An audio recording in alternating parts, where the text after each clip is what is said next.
प्रवक्ता जो हमारे साथ आए हैं राजीव मिश्रा जी, और हमारे साथ चलकर आए राम भारत जी जो हमारे प्रदेश अध्यक्ष युवा प्रकोष्ठ के हैं, और इस सभा में उपस्थित आप सभी के मझवा विधानसभा के लोकप्रिय प्रत्याशी और आप सबके हक अधिकार के लिए लड़ाई लड़ रहे हैं। सिर्फ ये प्रत्याशी नहीं है, ये आपके हक अधिकार के लिए लड़ाई लड़ने के लिए मैदान में उतरे हैं। देवेंद्र मिश्रा जी, इस सभा में के पांडे जी जो प्रदेश सचिव हैं, आलोक निषाद जी, आनंद कुमार केवट जी, श्री धर्मेंद्र कुमार बिंद जी, एडवोकेट लव कुमार बिंद जी, श्री राम रतन चौहान जी चौधरी जी, सनी कुमार गौड़ जी, सिद्धार्थ बिंद जी, राकेश मौर्या जी, संजय कुमार जी, सूर्यलाल बिंद जी, शारदा प्रसाद बिंद जी, राम सब जीवन बिंद जी, राजकुमार बिंद जी, कृष्णा बिंद जी, विजय कुमार विधानसभा उपाध्यक्ष,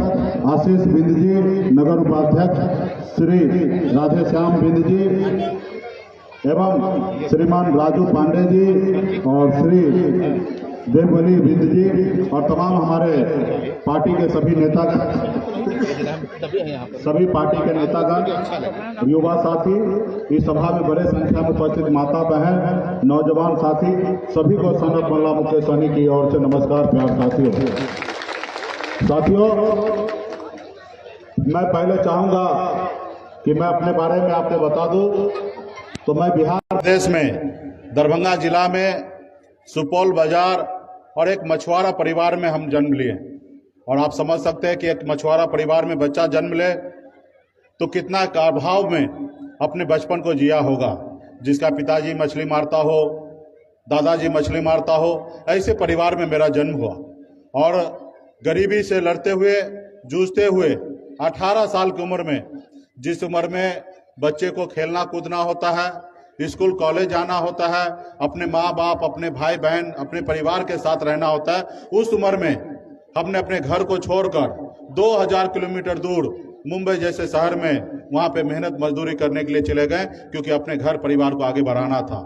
और वहाँ पे मैंने मेहनत किया, मजदूरी किया। 900 रुपये महीने पे नौकरी में करता था, 30 रुपये रोज पे मैं मजदूरी करता था। और आप लोगों का आशीर्वाद से एक समय आया कि एक बेहतर जिंदगी जीने लगा।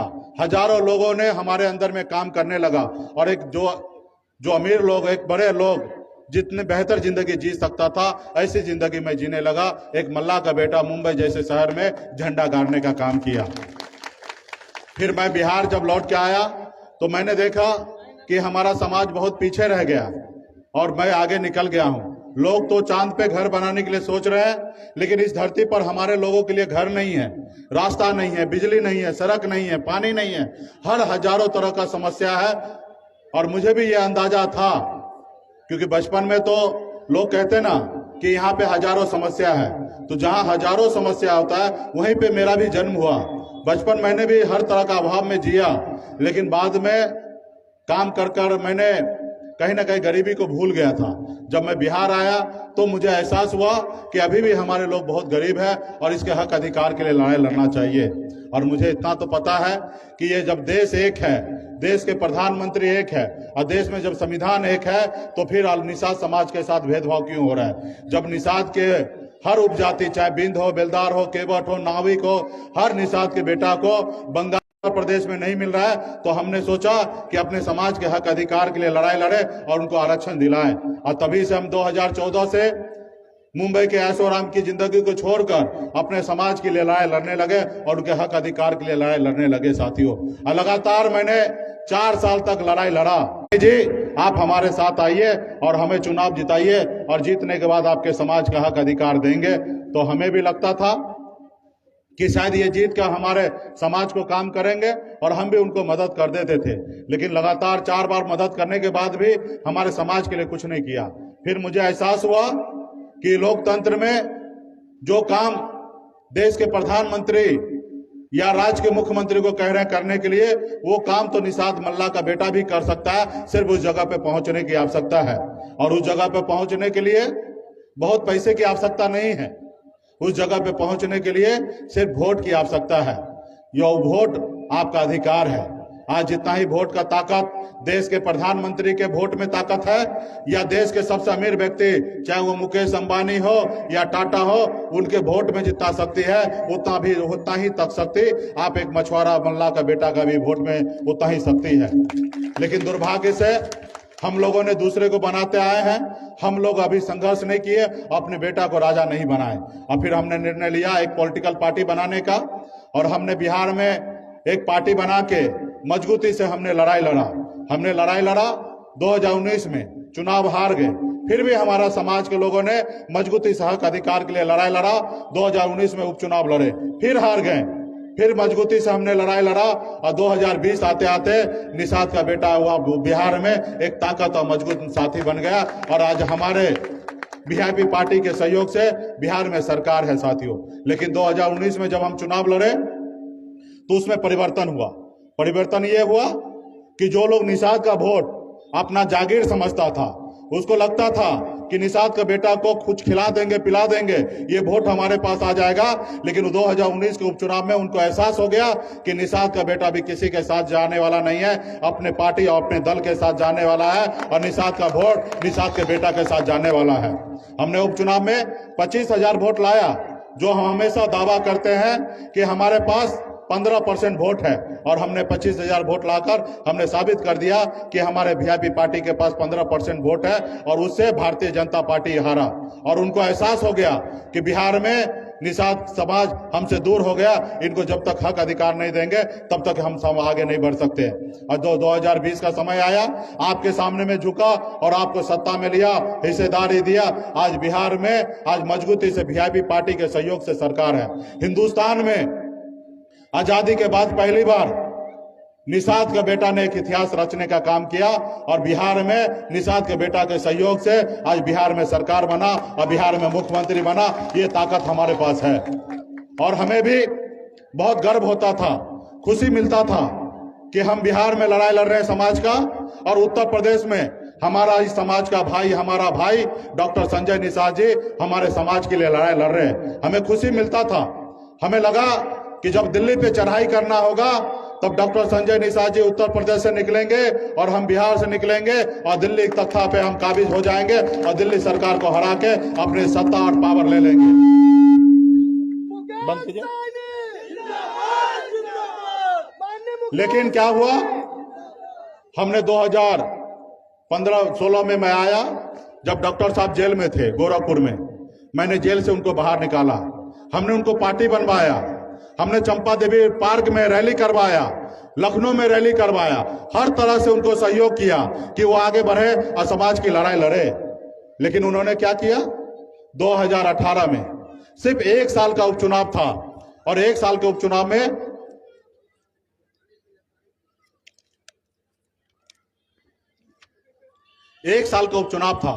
और उन्होंने क्या किया, साइकिल पे चढ़ गया और अपने बेटा को सांसद बना दिया। हमें भी लगा चलो कोई बात नहीं, पहली बार है, चलो सांसद बन गए, कोई बात नहीं, आगे लड़ेंगे। फिर क्या हुआ, 2019 में अपना पार्टी रहते हुए हम बिहार में मोदी जी से लड़ रहे थे, और इन्होंने क्या किया, सिर्फ एक टिकट पे समझौता करके भारतीय जनता पार्टी के गोद में बैठ गए और अपने बेटा को सांसद बना दिया। क्या हम समाज संघर्ष कर रहे हैं, खून पसीना बहा रहे हैं, लड़ाई लड़ रहे हैं सिर्फ एक व्यक्ति को आगे बढ़ाने के लिए नहीं, ये हमारा समूह, हमारा समाज आगे बढ़े उसके लिए लड़ाई लड़ रहे हैं। हमने देखा कि एक टिकट में समझौता कर लिए। फिर 2022 का चुनाव आया। इस समय में उत्तर प्रदेश का चुनाव होना था, और यहाँ पे जो चुनाव जीतेगा वो सरकार बनाएगा, और जो सरकार बना लेगा उसके लिए दिल्ली का सरकार 2024 में आसान हो जाएगा, दिल्ली का कुर्सी हासिल हो जाएगा। यहाँ पे हम सबको टक्कर देना था। हमने डॉक्टर साहब को कहा कि आइए दोनों भाई मिलकर लड़ाई लड़ेंगे और मोदी जी को झुकाएंगे, योगी जी को झुकाएंगे, और अपने समाज को आरक्षण दिला देंगे, और आरक्षण दे दिया जाएगा तो हजारों का हजार निषाद का बेटा को नौकरी मिलने लगेगा। हम सबको लड़ाई लड़ना है। सत्ता पावर तो आते जाते रहेगा। आज मैं बिहार से उत्तर प्रदेश आया हूं, क्या मैं विधायक बनने के लिए, क्या मैं मंत्री बनने के लिए आया हूं? ऑलरेडी मैं बिहार में विधायक और मंत्री बना हूं। आज मैं कहीं ना कहीं आज उत्तर प्रदेश में लड़ने के लिए आया हूं, आपके हक अधिकार के लिए। आज मुझे इतना बड़ा नेता मान रहे, क्यों मैं शाहरुख खान नहीं दिखता हूं, मैं निषाद का बेटा हूं, निषाद के हक अधिकार के लिए लड़ाई लड़ता हूं, इसलिए आज आप लोग हमें चाहते हैं और पसंद करते हैं। आज बिहार में 4 विधायक हैं, तो कोई बाबू साहब थोड़े बना दिया। निषाद का बेटा एक एक अपने पैर पे खड़ा हुआ, 4 विधायक बना, और हमारे सहयोग से आज बिहार में सरकार है और हम जो चाहते वो होता है। लेकिन आपने क्या किया, सिर्फ एक एमएलसी में आप भारतीय जनता पार्टी के गोद में बैठ गए और आपने कहीं ना कहीं आरक्षण का मुद्दा को छोड़ दिया और कुछ टिकट पे समझौता कर लिए। आपको यहाँ पे समाज के हक अधिकार की लड़ाई लड़ना चाहिए, 50 सीट पर समझौता करना चाहिए। आज आपके उत्तर प्रदेश में 15% वोट है, 15% मतलब 3 हिस्सा में 1 हिस्सा वोट आपके पास है। जिसके पास 45% वोट आएगा उसका सरकार बनेगा, और आपके पास 15% वोट है, 403 सीट है। 403 सीट में अगर 15% सीट लेना है तो कम से कम 125 सीट पे आपका गठबंधन होना चाहिए, कम से कम 50 सीट पे गठबंधन होना चाहिए। आपने क्या किया, सिर्फ मात्र 10 सीट पे आपने गठबंधन किया, और 10 सीट पे आपने क्या किया, जो कभी पार्टी के लिए, संगठन के लिए, समाज के लिए लड़ाई नहीं लड़ा, ऐसे लोगों को आपने टिकट दे दिया। और टिकट किस लिए दिया, कैसे दिया, आप सबको पता है। 5 ब्राह्मण समाज को आपने टिकट दिया, 4 आपने ठाकुर जी को टिकट दिया जो समाज के लिए कभी लड़ाई नहीं लड़ा, और आपने एक निषाद भाई को आपने टिकट दिया, वो भी लास्ट समय में। किस लिए दिया, कैसे दिया, कितना धन दौलत लेके दिया, हर एक व्यक्ति को छुपा हुआ नहीं है। आज मजबूती से पूरे प्रदेश में 10 का 10 सीट पे अपने समाज को लड़ाते, आपका पार्टी मजबूत होता। आपने बोला कि हमारे साथ आइए, मजबूती से लड़िए, लेकिन आज आप पार्टी नहीं चला रहे, दुकान चला रहे हैं। आज बताइए, हिंदुस्तान में पहला ऐसा कोई पॉलिटिकल पार्टी होगा जिसका अपना पार्टी रहते हुए अपना बेटा का चुनाव भारतीय जनता पार्टी से गोरखपुर में लड़ा रहा है। आप बताइए कि आपकी लड़ाई कैसे जाएगा। तो भैया, उत्तर प्रदेश हो या बिहार हो, समाज अपने समाज को आगे बढ़ाने के लिए लड़ाई लड़ रहा है, और समाज के हक अधिकार के लिए।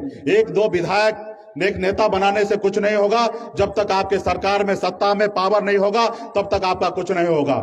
क्या आजादी से आज तक क्या पहली बार मुकेश सहनी मंत्री बने हैं या विधायक बना है?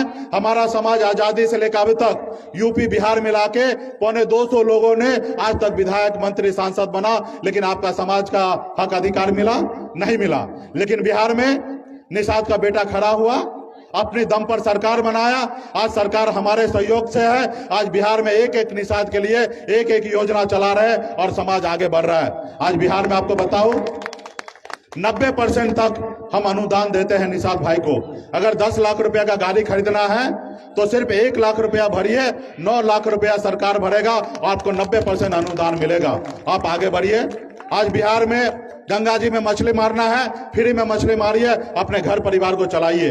आज बिहार में 32,000 तालाब है, एक एक तालाब गरीब मछुआरा के साथ हम पट्टा बना रहे हैं और सरकारी रेट पे दे रहे हैं। लेकिन उत्तर प्रदेश में जिसके पास ज्यादा पैसा है उनको पट्टा मिलता है। तो कहीं ना कहीं वो बिहार में क्यों हो रहा है? क्योंकि वहां हमारी अपनी सरकार है।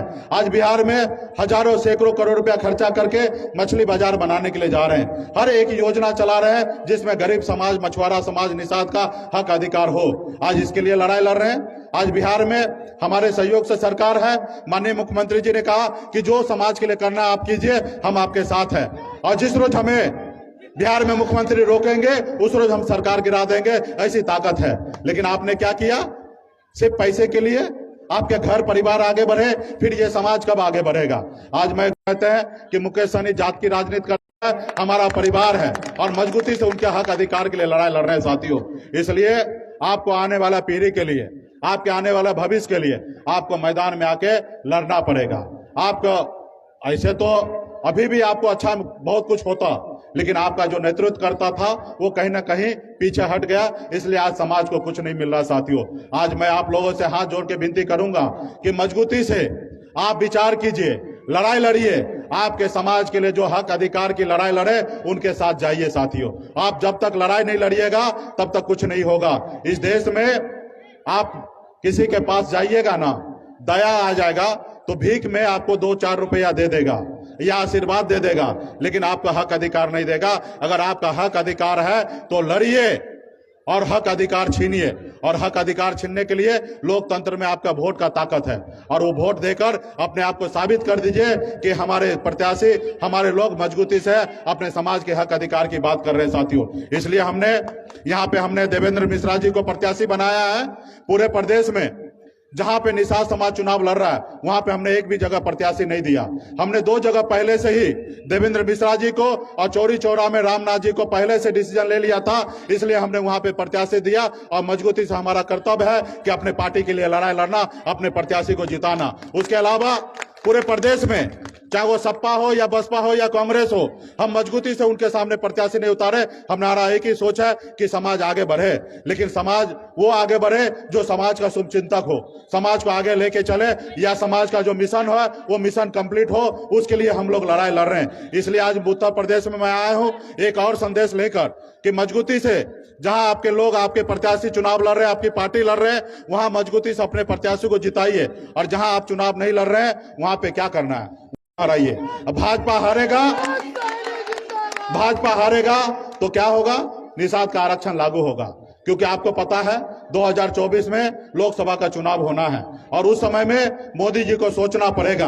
आपने देखा होगा हमारे किसान भाई ने आंदोलन किया, मोदी जी को लगा भाई से डरा, लेकिन आप निषाद भाई से डर रहा। आज लखनऊ में बुलाकर आपको कहा गया कि आरक्षण देंगे, लेकिन लखनऊ जब आप गए तो आरक्षण का औ तक भी नहीं बोला गया, और आपको कहीं ना कहीं धोखा देने का काम किया। तो आज अगर आप भारतीय जनता पार्टी को हराएंगे तो हारने के बाद लखनऊ खाली करेंगे, और जब मोदी जी को एहसास होगा, एक एक वोट को गिनती करेंगे कि हमारा योगी जी कैसे हारे, तो उनको एहसास होगा कि उत्तर प्रदेश में निषाद समाज अपने सन ऑफ मल्ला के साथ है, और निषाद समाज वोट हमको नहीं दिया, इसलिए हमारा सत्ता चला गया। तो उसको एहसास होगा, क्योंकि मोदी जी के लिए एक राज हार जाना, जीत जाना कोई बड़ी बात नहीं है, लेकिन असली लड़ाई तो 2024 में होगा, जब उस दिल्ली के कुर्सी के लिए लड़ाई होगा, और उस समय एहसास होगा कि निषाद समाज हमारे साथ नहीं है। तो निश्चित तौर पे 2024 से पहले निषाद समाज को आरक्षण लागू करेगा। मैं आपसे वादा करता हूं कि अगर ऐसा कर देते हैं, अगर उत्तर प्रदेश में योगी को, सरकार को हटा देते हैं, मोदी जी को चुरा के अपने प्रत्याशी को जिताते हैं, तो मजबूती से आपके 2024 में पहले निषाद को आरक्षण देगा, फिर आपके सामने वोट मांगने के लिए आएगा। तो इसलिए साथियों, मजबूती से आपके देवेंद्र मिश्रा जी हैं, मजबूती से इनको जिताइए।